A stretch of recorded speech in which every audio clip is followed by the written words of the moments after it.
Halloween is upon us, but the spooky hours are just getting started. The final week of Season 5 is here. We are coming down to the wire. The standings are closer than ever. Playoff spots are up for grabs, and the All-Star Weekend is upon us. Ladies and gentlemen, welcome to Wonder Room. I am your host, King Vasser. Thank you all for watching. Coming up on today's episode, final week of the season coming up, we talk about just how close the playoff race is heading into the last week of the season. We talk about some Pokemon that are looking to make the All-Star team, maybe perhaps even win some awards. Don't go anywhere. Wonder Room starts now.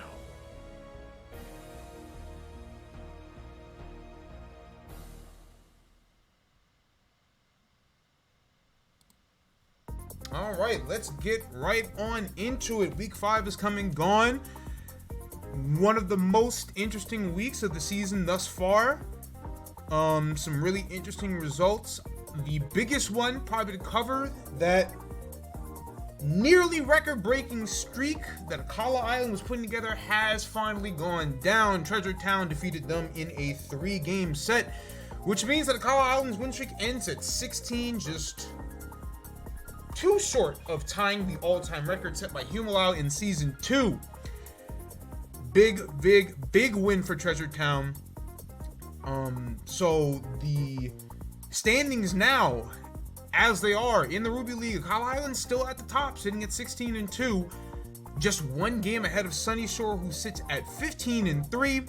New Moon Island comes in at third at 13-5. All three of those teams have clinched the playoff spot and are locked into the top 3, so all 3 of them will be avoiding the wild card round. Currently sitting at 4th place, Veilstone at 9-9, Lava Ridge right behind at 8-10, and Treasure Town right behind them at 7-11. At 7th place, Lentamaz at 4-14, unfortunately eliminated from playoff contention due to their head-to-head record against Lava Ridge, and Alfrenada also eliminated at 2-14-2. Or in the Sapphire League, an even crazier race, Humalau sitting at the top at 14-4. Mali City half a game behind at 13-4-1. Verbeek not far behind at 11-6-1, and Lavender Town at 10-7-1. That's the 1, 2, 3, 4. All 4 of those teams have clinched a playoff spot. Mount Hokulani currently sits at 5th place at 8-10. New Bark Town technically not eliminated yet at 5-13. New Bark in 7th at 3-14-1, just half a game ahead of Humalau City, who sits at 2-14-2. So as you can see, this was a week that tightened up a lot of these playoff races. Akala Island just now 1 game ahead of Sunny Shore, Humalau half a game ahead of Mali City. 4 of these Sapphire League teams vying for that top 3 spot. We'll talk more about those playoff races in a little bit, but it's been a really interesting week. As for Pokemon of the Week, one day, Zebby woke up and discovered Loaded Dice, Scale Shot, Regidrago, and the rest, as they say, was history. 21 KOs and 36 points, both setting records for Season 5.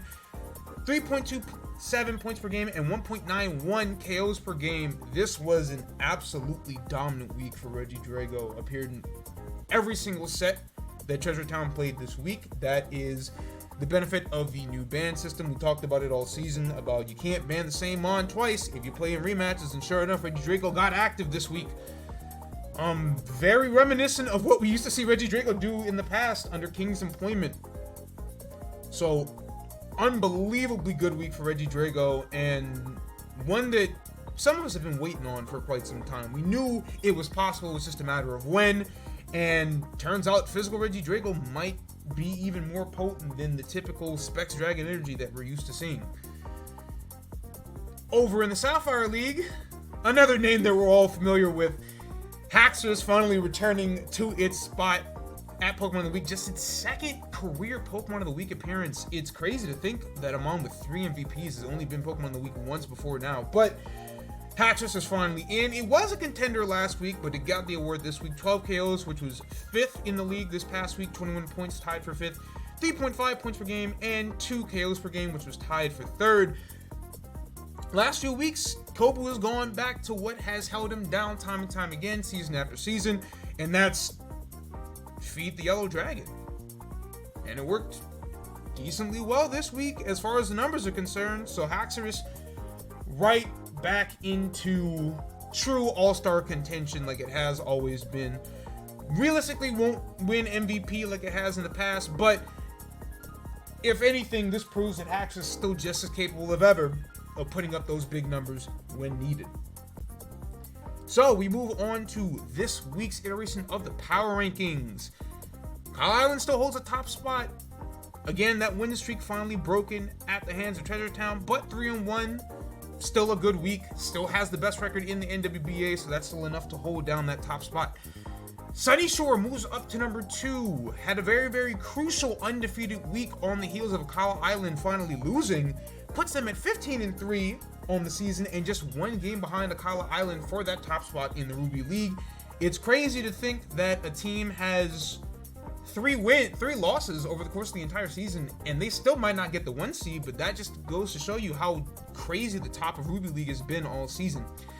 Himalau drops down to 3.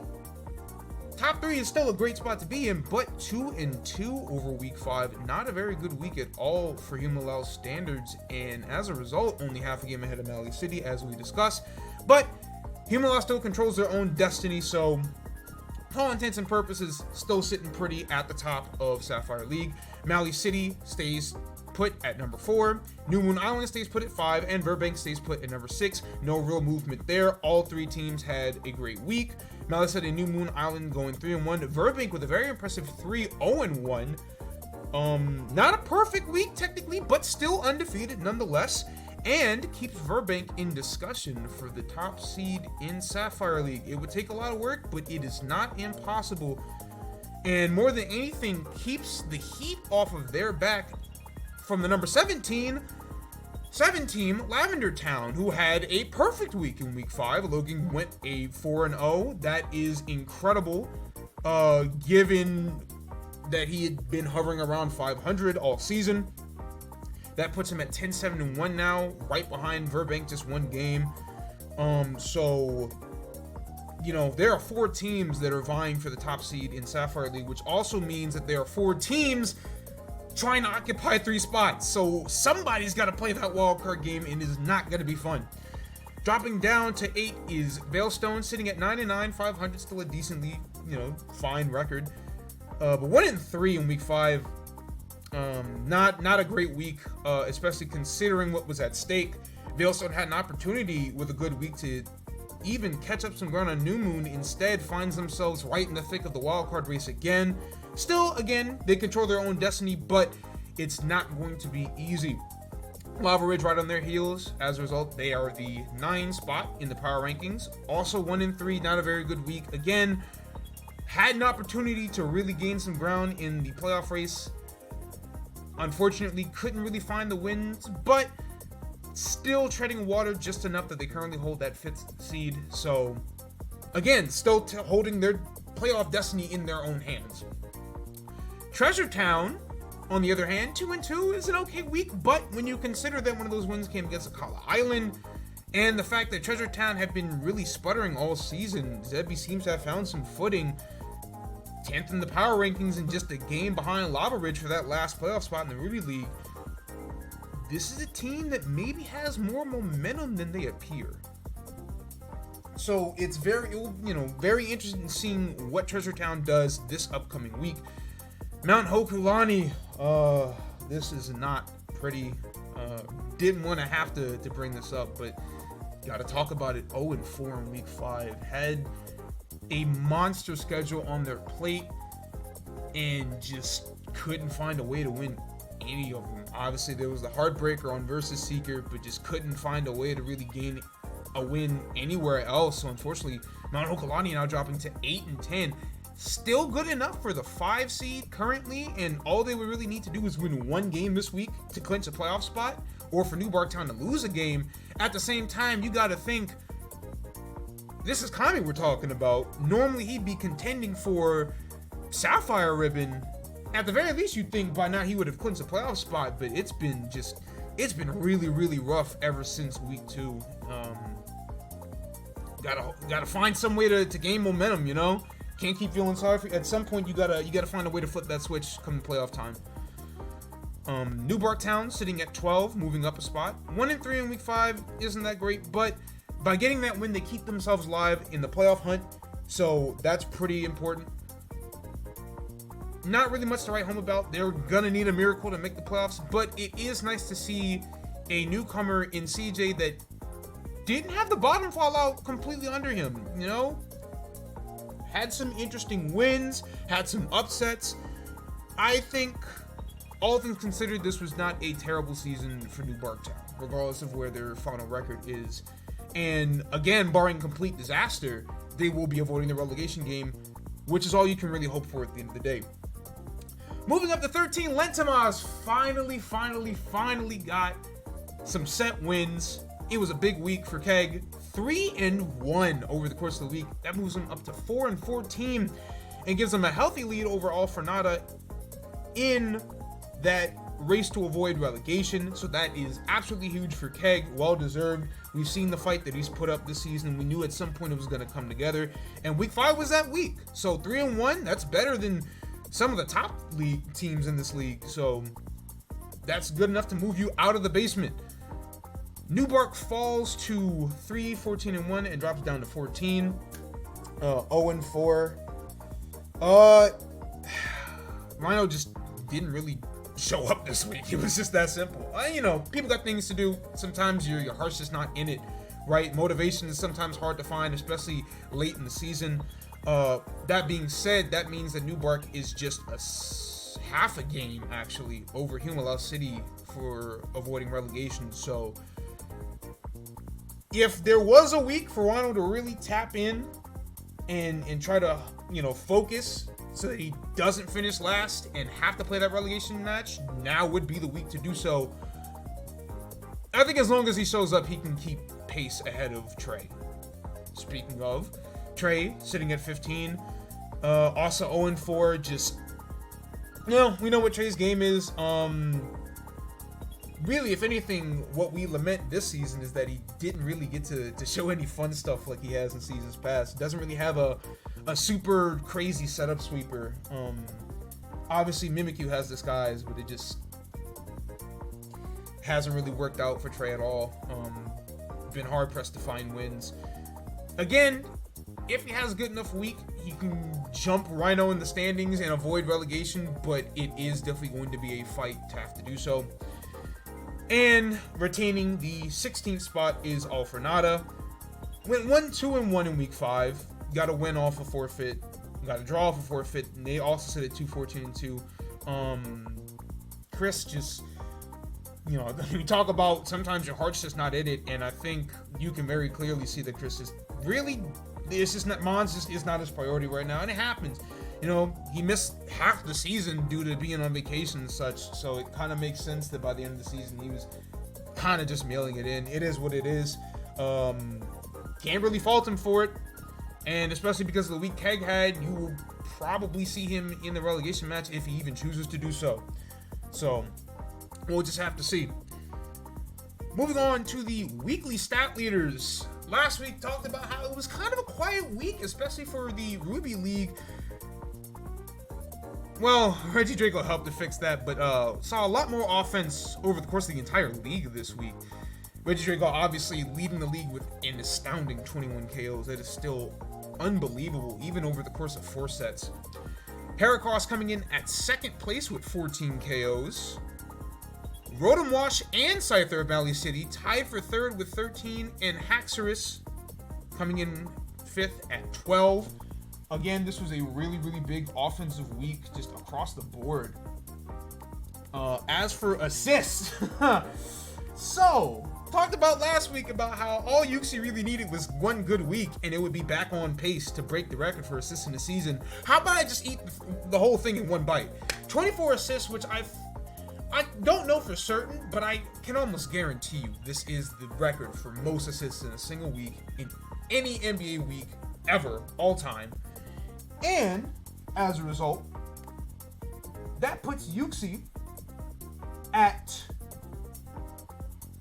63 assists, which is now also officially the all-time record for most assists in the season. So congratulations to Nico. I mean, it's been working all season. Just the week that Yuxi in particular had just serving up assists was unbelievable. 24 is just absurd. Glamora second place with 14, which is still a crazy number. But again, with Heracross and Haxorus putting up the numbers that they did, it kind of makes sense that Glamora was able to put up so many numbers. Third place, you have Quagsire with 10 assists. That's a bit of a surprise. Obviously, Akala Island's got a few hazard setters on the team, but Quagsire's been kind of quiet in that department. But that set in particular against Mount Hokulani was huge for Quagsire. And Heatran, on the other hand, coming in fourth place with 8 assists. So, you know, Heatran's been, outside of Yuxi, the most potent assist machine in the league. So, its great season continues on that front. And tied for 5th with 7 assists, 3 separate Mons. Fortress for Sunny Shore, Great Tusk for Mali City, and Tinkaton for Lavender Town. Great Tusk, not really surprising when you see Rodom and Scyther put up the numbers that they did. And Fortress and Tinkaton just, you know that they're the hazard setters, so eventually, you know, sometimes they just have 7 assist weeks, right? The numbers just shake up in your favor. As for points, of course, obviously Reggie Drago sitting at the top of the board with 36. Just completely unbelievable. Rotom Wasp with 25. Almost makes you wonder how that Mon didn't win Pokemon of the Week, but Rotom did play 10 games, so the per game numbers were not as great as Haxorus, which is why we believe that Haxorus deserved to win that award more. Mew with another 23 points for New Moon. We got to talk about Mew being one of the greatest free agent pickups of all time. This Mon was signed as soon as free agency opened and has not looked back since. Mew has put up some obscene numbers despite only having played 3 weeks. And I don't want to call it an all-star lock, but I mean, the numbers speak for themselves. Scyther sitting at 4th place with 22, and then tied for 5th at 21 points. Quite a few Mons. The aforementioned Haxorus and Heracross for Humalao, but also Slitherwing for Akala Island. That's another big week for Slitherwing. Akala Island has had a very balanced approach to the season, but it seems like Slitherwing has emerged as the premier offensive threat for that team. For points per game, you know, we always talk about all you really need to do is play a single set, and you will find yourself on this leaderboard if the set was good enough.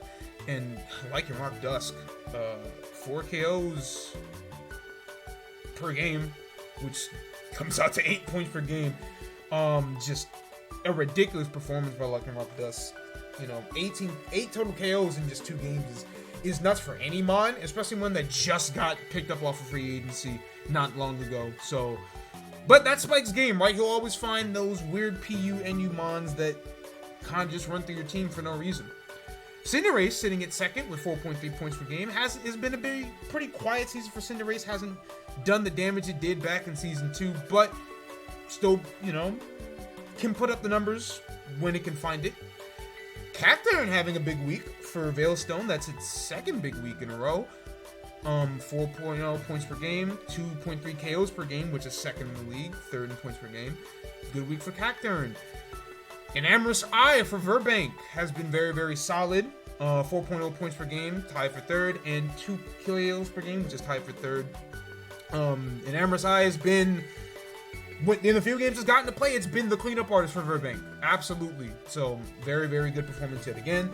And Gardevoir, which has been very steady for Sunny Shore all season, comes in at 5th with 3.8 points per game, and also finds himself at 2.0 KOs per game. Has been Spike's best and most consistent offensive threat, despite the fact that that team is a very moving parts and kind of the sum is greater. You know, the whole is greater than the sum of its parts, but Gardevoir has been the rock for this team for sure. And then Haxorus for Humalao also with 2.0 KOs per game. So, as we move on to the league leaders, Reggie Drago, after that big week, now finds itself a sizable lead at 61. I'd have to go back and check to see what the most KOs in a single season was, but I'd like to think Reggie Drago is threatening that if it has another big week. Cleavor is still sitting at second with 50. That is always impressive to see him on get to 50 KOs, especially knowing that Cleavor is right on the cusp of 2020 season. We've never seen him on get this many KOs and also put 20 assists, so this is like a generational performance from Cleavor. Veluza sitting at third with 43. You know, Veluza's been putting in work all season. Hasn't really slowed down all that much. Arcanine H sitting at fourth with 40 KOs from Alley City. And tied at fifth with 35, Zamazenta H for New Moon and Slitherwing for Akala Island. As far as total assists, I already mentioned it before, new all-time single season leader, and more on the way, I'd like to think. You're talking about Yuxi could potentially put up 80 if things go right this week. Like, just a completely unprecedented number of assists. Yuxi can blow the record books out the water and make this an unreachable all-time record if things go the right way. Heatran still sitting strong at second place with 36. Glamora in third place with 35, so right behind. Overcoal sitting at 30 for Mount Hokulani, has been the bright spot of the team. And Bronzong still sitting at 26, fifth place from Alley City. As far as total deaths, it's been Yuxi and Lycanroc dust fight all season, and I don't think that's going to change going into the last week of the season. Overcoal sits at third with 35. Gudra now sitting at 30, which has it tied for fourth. In addition to Hippowdon for Treasure Town and Zarude for New Bark Town. KOs per game. Talk about it every week. The more games you play, the more your numbers are going to go down. Phalanx still sitting at the top at 2.0, simply because it has only played 3 battles all season and has got 6 KOs, so good enough to make the list. Raichu A, Cacturne, Basculegion M, and Luxray all sitting at 1.8 KOs per game. Yes, Luxray did in fact put that much work in before it was released, and nobody picked it up, so Luxray is going to be on this leaderboard despite being a free agent. Happens sometimes, very funny when it does. Assists per game, Bronzong still leads the way with 1.9. Yuxi and Carbink tied at second at 1.6. Very impressive to see Yuxi sitting so high on that leaderboard despite the fact that it plays so many games. Bronzong makes sense because it doesn't see that much action, but Yuxi plays pretty much every game for New Moon Island and still finds a way to put up more than an assist and a half per game. That is unbelievably impressive. Heatran and Wishcash are tied at fourth place with 1.2 apiece. Lesser degree, but same case with Heatran. Plays most of the games for Akala Island and still puts up that many assists. I'd say it's pretty good. Points per game, Raichu A is now your leader in the, I believe, 6 games that it has played. 3.2 points per game, still pretty good. Cacturne now sits at second with 3.1, has been very effective for Veilstone in the few games that it has played. Phalanx, Chestnut, and Luxray all tied at 3.0. Again, these mods have been here for pretty much the entire season because they just don't get games in. Mods that do get games in, Veluza, Lycanroc, Dusk, and Overcoat all tied for first at 41. Cleavor at fourth place with 40, and Yuxi in last at 35. I think this is a testament to how impressive Cleavor and Veluza have been all season. The fact that they have played that many games and are not on the total deaths leaderboard, right? Like Dusk, Overcoat, and Yuxi, they're top 3 in deaths, but Veluza and Cleavor are not even in the top 5, and I think that is very, very impressive to be able to generate that type of offense consistently and also find a way to not have to sacrifice them on. As far as matches banned, Iron Valiant, kind of as expected, leads the way with 12. I mentioned at the very, very, very beginning of the season, before we even did the draft, that I think that Iron Valiant is one of the biggest mons of the season, and that it would be of no surprise to me if that mon ends up being banned more than anybody else because it is such a devilish mon to have to deal with. And sure enough, top of the leaderboard at 12. Volcanion finds itself in second place with 11, but given the nature of New Bark Town's team, it kind of makes sense that Volcanion just is the threat that you have to get rid of. Walking Wake sits at third with 10. Zapdos for Lentamos sits at fourth place with 9. And Golden Go sitting at last for Humala City with 8. Or not last, but 5th. Last among the big boys, so to speak. In terms of total points, Reggie Drago has now cracked the 100-point threshold for the 4th time, I believe. I think it has gotten 100 or more points in its first 3 seasons. So that is just an unbelievable amount of consistency from this Mon. Cleveland not that far behind, though, at 93. So you're going to see a pretty interesting MVP race, I think, between these two Mons down the stretch. Obviously, there have been some great Mons in the Ruby League, but I think it has to be one of these two that gets voted for. Arcanine H sitting at 3rd place with 74. I think that this is, barring a crazy week from someone like Haxorus, I think Arcanine is probably your clear-cut MVP for the Sapphire League. Again, we'd have to see. Obviously, team records matter a lot for this. The fact that Maui City sits at number 2 in the Sapphire League and could potentially even be number 1, I'd like to think gives Arcanine H a very clear-cut lead above the rest of the field, but we'll have to see. Veluza sitting at 4th with 66, and Slitherwing now sitting at 5th place, jumping Heatran with 65. As far as KDA, Go-Goat, Chestnut still top 2 with 7 and 5 apiece. Again, if you're not playing games, your KDA is not going to change. And Amorous I now sitting at 3rd place with 4.0. Coquavel dropping to 4th, but still a very great 3.89. And Arcanine H at 3.83, which is, again, another reason why I believe that Mon is your front runner for Sapphire League MVP, because its KDA is so high for a Mon that sees so many games. And then lastly, usage rate, Cleavor tops the league at 43.6, just behind is Reggie Drago at 43 flat. Zoroark H still holding it down for Alphanata at 41.4%. Iron Treads now at 38.7% for Veilstone. And Tauros Paldean Aqua bringing up the rear at 36.4% for New Bark. So, free agency is come and gone. No, hasn't been any free agency. So, we have a new segment for this week, the potential All-Star Board. This is really a personal decision, some, looking at the numbers, looking at overall impact, the Mons that I think have legitimate chances of making the All-Star team. Again, these are voted by the faction, so everybody's going to vote a different way. Everybody's going to have a different way of doing things. Some people like to vote for their own Mons and then just whatever other Mons come off the top of their head. Some people like to look at the points and the KOs and all the numbers that are put together on the spreadsheet and really come together and think about, all right, I think these are the Mons that deserve to make the All-Star team. So I've compiled quite a few Mons that I think have a legitimate chance of making it in.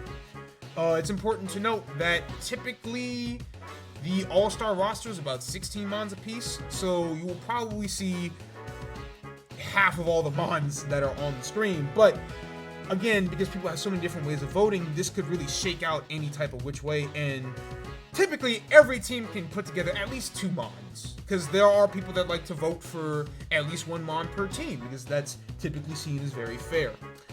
Lava Ridge, Cleavor, obviously MVP candidate. Tauros Paldean Blaze has been the best offensive Mon that isn't Cleavor for that team.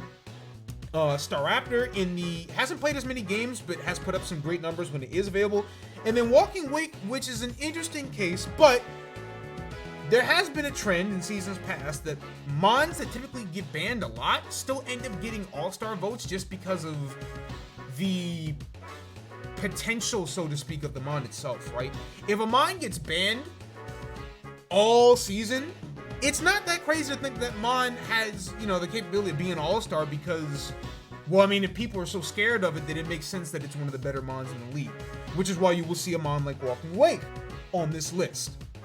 For Alphanata, Chris hasn't played that many games, but Zoroark H has been his main offense all season, and Hoop Unbound has been the most banned Mon, so I think if there are any Mons that have a shot on that roster to get in, it would be those 2. Valentamaz, Gudra, Lokix, and Zapdos have been fixtures for this team. Zapdos has put together quite a good amount of points, even with being banned that many times this season, so again, I think a case of a Mon that, gets in just off of the fact that it gets banned a lot, but when it does play, it puts up good numbers. New Moon Island, obviously, there are so many Mons that could make the All-Star game off this roster because of the just pure offense that Nico puts together. Veluza, Mew, Zamazenta H, Iron Moth, Weavile, all of them have put together 30 or more points over the course of the season and very easily could make All-Star roster. And I would not be surprised to see 4, if not all 5 of these mons make it. Sunny Shore, obviously Spike is weird with his team building process, so the numbers don't really shake out because it gets very evenly distributed and he swaps out his roster a lot. But Quavo and Gardevoir have been here since day one, and they've been the offense for this team when Spike needs it. And Mudsdale has been very solid, put together a lot of assists, a good number of KOs as well. I could see it maybe sneaking in as like a last entry type mon. Akala Island, obviously if you go 16-2, you're gonna have to have some really, really good mons to get you there. Slitherwing, currently 5th in points. Heatran, 2nd in assists, has 50 points on the season. And quite a few mons with 30 or more points, but Thunder's Tea and Hydreigon have been the main offense, and Houndstone in an interesting case of a mostly defensive mon that has still put up enough KOs and has been so good defensively that it would not surprise me to see people actually vote for this mon to get into the All-Star game. You almost never see purely defensive mons get in, and yet I do think because of how good it has been, Houndstone has a chance of making it in. For Veilstone, Iron Treads has been the Iron Man, pun intended, for this team. Kind of makes sense that Iron Treads would probably have the best chance of making it in. Cacturn has played few games, same with Ceruledge, but their offense has been pretty potent when they have hit the field, so I could see people voting for them. And Iron Valiant, it's led the league in bans. There have been seasons before where Melmetal has very nearly made the All-Star game despite only playing 6 games all season, because people ban it so often, but it's Melmetal. And even in the 6 games they played, it didn't really do that well, but it has not deterred people from voting for that mon. Do not be surprised if Iron Valiant makes the All-Star game. That's all I'm trying to say. Treasure Town, Regidrago, this is like the most lock of locks. It would be highway robbery if Regidrago did not make the All-Star game. Roy Moon and Toxtricity, not as good of a chance, but I think still decent chances of making it in for Ruby League. As for the Sapphire League, Volcanion, Zarude, and Lilligant H, they have played all the games that they pretty much can play when they're not banned for New Bark Town, and I mean, the offense has been there. It's been a struggle for New Bark Town this season, but even bad teams have good offense, and you know, these 3 mons exemplify that. They've been carrying pretty much all the work for New Bark Town. I would not be surprised if the usage rate for these 3 mons combined get close to 100%. Mount Hokulani has a few mons despite the struggles. Greninja, again, a case of a mon that I think because of how often it gets banned, people would like to vote it in. But it has put up some decent numbers when it has played. Overquill and Emrys, T, and Caesar have put up some pretty good numbers when they played. Overquill, another mon that despite the fact that it's really been only been used for defense all season, I think because of how many assists it has and the decent number of KOs it does have, it is in the 2020 club, I could see this mon making it in. For Mali City, Arcanine H, obviously. Thunder's Eye, 2-time Pokemon of the Week. Again, I would be really shocked if that mon did make it in. But Rotom Wass has put together a lot of KOs on the low this season, and Great Tusk has put together some good numbers when it has been allowed to play the game. So I think Mali City could definitely put 4 mons in. Kevin typically sends a lot of mons to the All-Star game, so I wouldn't be surprised if it happens again. Humalao, there are 5 mons that I think can make it in. Glamora, another mon in the 2020 club. Whether it's been on Verbank's roster or Humalao's roster, it's been putting in work. Haxorus, obviously over the course of the last 2 weeks, that thing has returned to form. And it would just kind of look weird if it didn't make the All-Star game, truthfully. Dragonite, Typhlosion H, and Chestnut as the 3 musketeers of not playing that many games. When they do play, they put up like 3 KOs per game. So, again, All-Star game typically tends to favor the mons that see a lot of playtime, but there is an avenue for these type of mons to get in. I like to think at least one of them probably gets in on that Sapphire League side. For Lavender Town, Basculegion F has been the main offense for Logan, so that's probably his best chance. Tinkaton has put together a pretty decent season. outside shot, but very unlikely to get to the 2020 club, but it is possible if it puts up a good offensive performance. And Garchomp for the same case of a mon like Iron Valiant, where it's like that mon gets banned so often that people would probably want to let this mon go to the All-Star game because it's Garchomp. Mon still scares me. For Verbank, 4 mons that I think all have very legitimate cases of making it in. Breloom has been the top points getter for that team, and Amorous Eye has been deadly efficient when it has hit the field. Slowbro has put together some really, really good offense despite its reputation as a purely defensive mon. It's been able to perform a lot of roles for Verbank this season, very versatile. And then King Gambit, for the same reasons as other mons, it gets banned a lot, and it's terrifying, and I don't want to see it. So I'm putting it in an All-Star game because it's that good. Just that simple. For New Bark, Dragapult, obviously the team mascot, it's been a game wrecker in the few sets that it has played for Rhino. I believe still leads that team in points. And then Tauros Paldean Aqua has been in virtually every set and has been able to pick up some of the slack when Dragapult is missing. So that's realistically Rhino's best chance of putting mons in the All-Star game. And then lastly, Human Velocity, which I think out of any team probably has the least chance of making it in. But Noivern has been his most effective mon and has not played that many games, so the per game numbers look pretty good. And then Golden Go for, again, it's been banned 8 times. It's a good mon, just it hasn't gotten to see the field that often. So let's talk about playoff clinching scenarios. Last week this season, obviously, we have wildcard spots up for grabs. Over in the Ruby League, both wildcard spots are up. Veilstone currently has the 4 seed sitting at 9-9. Pretty tough week. They have 4 teams that currently sit in a position to either clinch the playoffs or are looking for playoff seeding and have already made it in.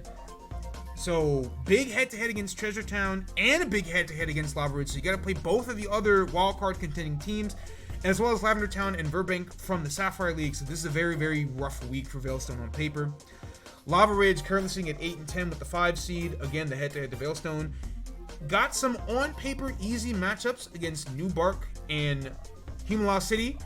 They also have to play at Kala Island on the rematch. So this is a big week for Avery. If he can get that upset win, that would essentially all but guarantee it. Obviously, you still got to show up against New Bark and Humala City, but obviously one of these matchups is bigger than the other. And even if he does lose that matchup, he still has a relatively easy schedule, at least compared to the other teams that are vying for a playoff spot. So I think that he has the best chance of making it in just off of that. Treasure Town sitting at 7-11. They are the 6th seed. They're currently be out of the playoffs. Not a very easy week. They also have New Bark, but again, head to head with Veilstone, the very, very big one. Has to play New Moon Island, which is going to be rough, and then also gets Verbank. So not an easy week at all for Zebby, and he cannot afford to really lose any because it's out of his destiny. He would need Veilstone and or Lava Ridge to falter in order to sneak into the playoffs. So he's gonna he needs some help. He's gonna need some luck as well. Mount Okalani currently the 5 seed, 8-10. Also pretty rough week. Got Lavender Town, Verbank, and New Moon Island, as well as Lentamas, who has been playing well recently. But the good news for Kami is that he could basically lose every set this week and still have a pretty good chance of making the playoffs. Obviously, you would want to avoid that. The last thing you want to do is go on that type of backslide heading into the playoffs. But if nothing else, the numbers are certainly in Kami's favor. As for CJ, New Bark Town, outside of the match against Verbank, no teams that are currently fighting for a playoff spot. New Bark, Lentamas, Alfrenada. A 3-1 or possibly even 4-0 week is not out of the question, and he has split the season series with Kami. So, Kami, like I said, he can afford to not have a great week, but you gotta win. You want to put this to bed. You want to win 2, and you want to take it out of Fate's hands, pretty much. Now, both divisions or both leagues are facing a very fierce race for the number 1 seed. For Kala Island in Ruby League, currently 16-2, the 1 seed, just a game up on Sunny Shore. Lava Ridge, Humalau, and Lavender Town, 3 playoff teams, and Alfrenada. It's gonna be pretty difficult. That's 3 playoff teams, including the current number 1 seed in the other league, which is crazy that matchup is gonna happen in week 6. I mean, on one hand, you're talking about a potential finals matchup, but on the other hand, you're talking about the loser of that set might not get the 1 seed because of that. So, despite the fact that they don't play in the same leagues, the stakes really could not be higher, except for one other matchup this week. Sunny Shore, again, just the game back. They are the 2 seed. Alfrenada, Lentamaz, Mali City, and Humalau. So it's not that much easier for Spike. Much playoff teams, you got to play number 1 and number 2 in the other league. So also has this work cut out for them. Neither of these teams really want to drop a game because while Akala Island is up in terms of overall records, Sunny Shore technically has the better game count considering their record. So if they were to have the same record and they did tie the season series, chances are Sunny Shore would probably be the 1 seed. But if Akala Island can keep pace, then they would have that 1. New Moon Island still has a chance to get the 1 seed, but 3 games behind Akala and 2 games behind Sunny Shore, as well as the fact that he does not have he lost the head-to-head tiebreaker to Akala and is tied with Sunny Shore. Nico's pretty much locked into the 3 seed. Lentamaz, Treasure Town, Mount Hokulani, and Mali City. Again, 3 playoff teams. Mali City is going to be tough, but not this is I think a fine schedule for Nico to fine-tune things and get ready for the playoffs. And again, obviously, if Akala Island and Sunny Shore falter because of their schedules, there is an opportunity for New Moon to slip up to that 1 seed. And now the Sapphire League race. This is where the fun is at. Humalau currently sitting at 14-4, head-to-head against Mali City. So the 1 and the 2 in the Sapphire League have to play each other. Now, Humalau is the only team that, out of these 4, that gets to play a non-playoff team. They get Humalau City. That should be a big breather for Kobu. But again, Akala Island, Sunny Shore, you have to play the number 1 in the Ruby League, the number 2 in the Sapphire League, and the number 2 in the Ruby League. That is brutal to ask for a team that is trying to lock down a 1 seed in the last week of the season. And you could argue that Mali City's schedule is tougher. Half a game behind Humalau City. Again, the head-to-head against Lavender Town. Aforementioned matchup against Sunny Shore, and aforementioned matchup against New Moon. So you could say that the worst team that Kevin has to play this week is Logan, and Logan is good. So this is absolutely insane. Burbank sitting at 11-6-1, the 3 seed, has Newbark Town, Mount Hokulani, Treasure Town, Veilstone. I think the easiest slate out of any of these 4 teams, but still not a great slate because all these teams are still vying for the playoffs. But if there's anyone I think who can make a Cinderella run at this, it would be Muffin because of the fact that Humalau and Mali City have such brutal schedules that it's not out of the question. Only 2.5 games behind Humalau. You can make that up in a single week. And then Lavender Town, 3.5 games behind Humalau. It would take virtually a miracle for Logan to get that 1 seed, but it wouldn't take all that much for him to sneak into the top 3 if things shake out the right way. Head-to-head against Mali City, Mount Hokulani, Veilstone, and Akala Island. Not going to be easy, especially Mali City and Akala Island, but again, everybody's got a tough schedule. So it's going to be a dogfight to the end for those top 3 spots in the Sapphire League. And so finally, we take you to the Week 6 schedule. Pretty much told you all the matches that you got to watch out for. And then obviously the highlighted one for Sapphire is going to be Humalau Mali City. The stakes cannot be larger. If Humalau wins, not only do they extend their lead, they sweep the season series and get that head-to-head tiebreaker, which is absolutely massive. But if Mali City wins, they split and Mali City will have a better record, assuming they haven't played any other games. So that is by far, bar none, the single biggest matchup in Week 6. You could not ask for a better script. You couldn't write a better script. Over in the Ruby League, there are a lot of big matches. Again, I think New Moon Island, Treasure Town is going to be very big. Veilstone, Lava Ridge is huge. But I think Treasure Town, Veilstone is a little bit bigger because of the fact that Zeppy has quite a bit of a gap to close. And because of Lava Ridge's schedule, again, I don't want to say you can pencil them in for the playoffs, but it's looking pretty good for them. If Treasure Town can get that win on Veilstone, you could be talking about Treasure Town potentially sneaking in as the number 5 seed, if Veilstone has a bad enough week. And then lastly, for your interleague matchup of the week, the one that I have keyed in is Akala Island and Lavender Town. Obviously, there's some really, really big matchups. Sunny Shore's got to play Humalau and Mali City. Akala Island has to play Humalau. Mali City's got New Moon Island. The top 3 in the Ruby and the top 2 in the Sapphire have to play almost head-to-head all the way across the board. But I think Lavender Town and Akala Island is a very, very interesting matchup because of the fact that Lavender Town currently sits at the 4. And again, there's an opportunity for Logan to sneak into the top 3, but this is the big roadblock. And again, Akala Island, not the easiest week in the world to have to try to clinch the 1 seed. Lavender Town is going to be a tough out. This is a very good litmus test for both teams. Is Akala Island ready to go through the playoffs like they have through the regular season, or are they a team that's gonna make it to the big dance and then kind of falter? And is Lavender Town really prepared to make a run at this thing? If they can really take it to what has been the best team over the course of the regular season up to this point, that would be a big statement win for them and a way of saying, hey, I can go toe-to-toe with anybody in the playoffs. So, for tonight's Versus Seeker, that aforementioned Treasure Town Veilstone match, that's the biggest one on deck. New Bark and New Bark Town.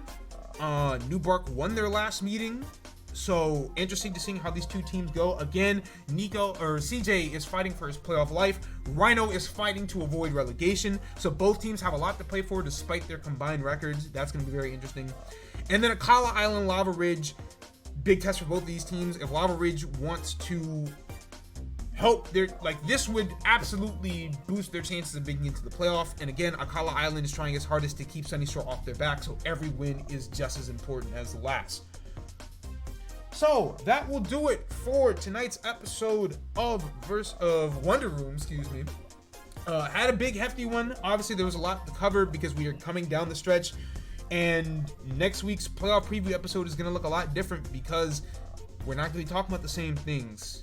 That's where the real show begins. But we still got week 6 ahead of us. I think this is going to be a really, really exciting week. I think the schedule has lined up in an almost perfect manner.